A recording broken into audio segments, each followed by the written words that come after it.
Alat dan bahan yang kita pakai untuk praktikum kali ini ialah 2 buah gelas kosong, biji kacang hijau, kemudian 1 gelas air, lalu kertas saring, sendok, dan penggaris.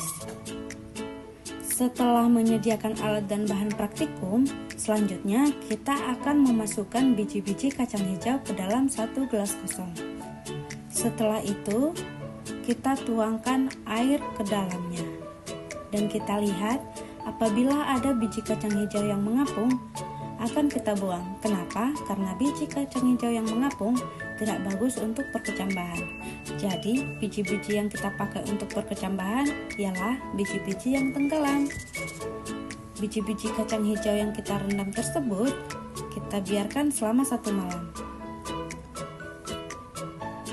Setelah merendamnya selama 1 malam, kita akan membuat tempat untuk perkecambahan.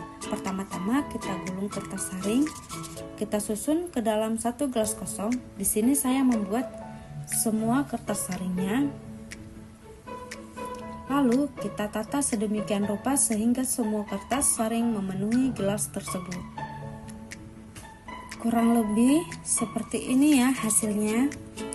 Setelah itu, kita masukkan beberapa sendok air ke dalam gelas yang berisi kertas saring, namun jangan terlalu banyak air. Jangan sampai membuat rendaman di dalam gelas. Jika dirasa cukup, biarkan air meresap ke dalam kertas saring. Setelah itu, kita masukkan beberapa biji kacang hijau dan berikan jarak setiap kacang hijau. Jika sudah selesai, kita letakkan di tempat yang tidak terkena cahaya matahari secara langsung. Kemudian kita amati perkembangannya selama beberapa hari ke depan. Berikut hasil pengamatan selama 7 hari. Pada hari ke-0 belum terdapat pertumbuhan akar dan batang. Sedangkan pada hari ke-1, tunas mulai tumbuh panjang akar 2 mm dan batang 10 mm. Di hari kedua, akar terus bertambah panjang menjadi 10 mm dan batang menjadi 20 mm.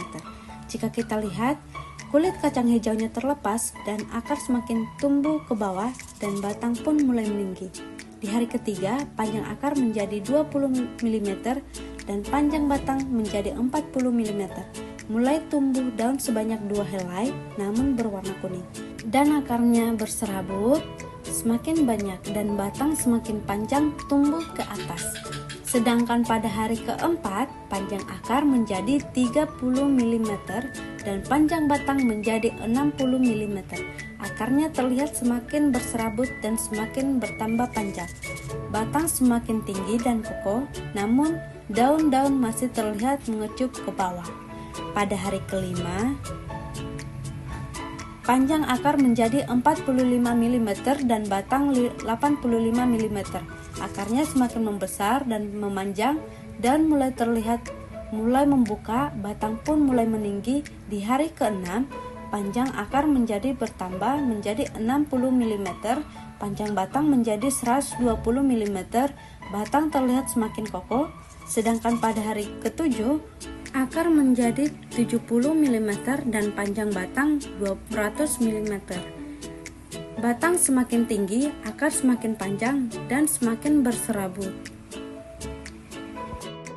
Jika kita amati tabel percobaan tadi, bertambahnya ukuran panjang akar dan batang serta pertambahan jumlah daun merupakan proses pertumbuhan. Pertumbuhan merupakan proses pertambahan ukuran dan jumlah sel pada suatu organisme dan bersifat irreversible atau tidak dapat kembali ke bentuk semula. Pertumbuhan ukuran yang terjadi pada pertumbuhan yaitu perubahan ukuran volume, tinggi, massa, dan sebagainya. Sedangkan proses perubahan biji hingga terbentuknya akar, batang, daun, dan struktur dan fungsi yang berbeda merupakan proses perkembangan. Perkembangan adalah proses diferensiasi dan spesialisasi sel menuju ke arah pendewasaan. Pada proses ini terjadi perubahan di mana terbentuk organ-organ yang mempunyai struktur dan fungsi yang berbeda. Kesimpulan, pertumbuhan dan perkembangan makhluk hidup untuk tanaman kacang hijau dipengaruhi faktor dari luar, cahaya matahari, suhu, kelembapan udara, nutrisi, media tanam, serta air. dan faktor dari dalam yaitu gen dan hormon. Pertumbuhan dan perkembangan pada tumbuhan tanaman kacang hijau adalah hasil dari adanya aktivitas pembelahan pembesaran serta diferensiasi sel dan pertumbuhan dan perkembangan tersebut terjadi secara periodik dan ditandai bertambahnya ukuran akar, batang, jumlah daun, serta selengkapnya struktur dan organ-organ tanaman.